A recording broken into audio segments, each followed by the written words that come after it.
Hi, today we will discuss about the ATP. ATP stands for adenosine triphosphate.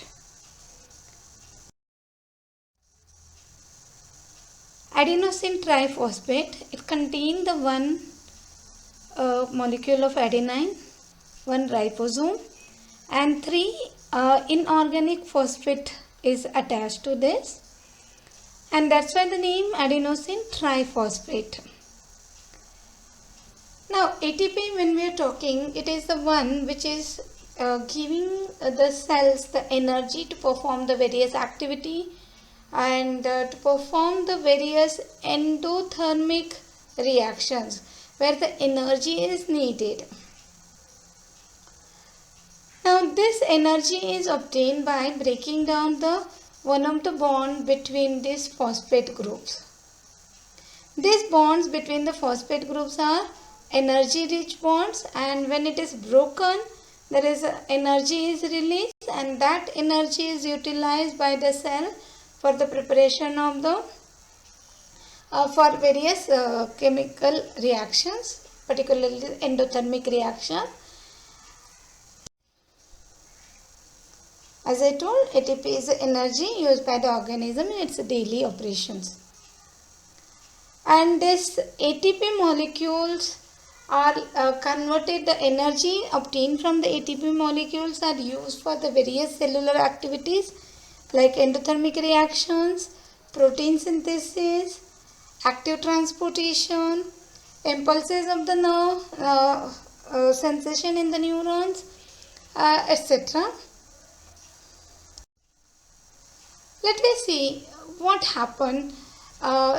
As I told you, that during this endothermic reactions, or whenever the cell need the energy to perform various activities, this from the ATP molecule, one of the bond between the two phosphate is broken, and when this bond is broken, then there will be in the ATP the adenosine, and along with that only two phosphates will be there.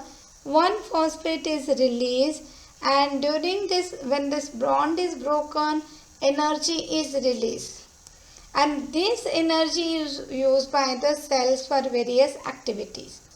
So now this inorganic phosphate release, energy release, and this ATP turn to the ADP molecule, adenine diphosphate. Now during again then the continuous requirement of ATP is there in the cell. So how this ATP molecule is produced, so let me understand.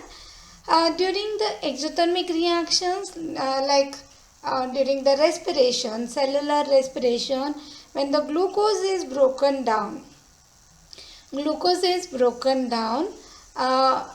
or oxidation of the glucose is the correct word here, we can say.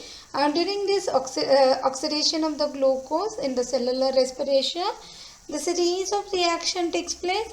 In that reaction, energy is released, but some of the reactions, sufficient amount of the energy released, and that energy is utilized for formation of the ATP molecule from ADP and the phosphate.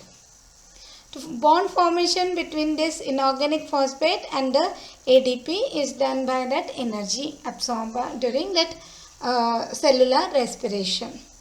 And as we have discussed already, I have discussed with you during the respiration lesson that during the aerobic respiration, 38 molecules of the ATP is produced, and during the anaerobic respiration, only 2 molecules of the ATP is produced. How much energy is released when ATP molecule is converted to ADP? Then one phosphate is removed by breaking the bond. There is 30.5 kilojoule of energy per molecule is released. This is about the ATP. Thank you.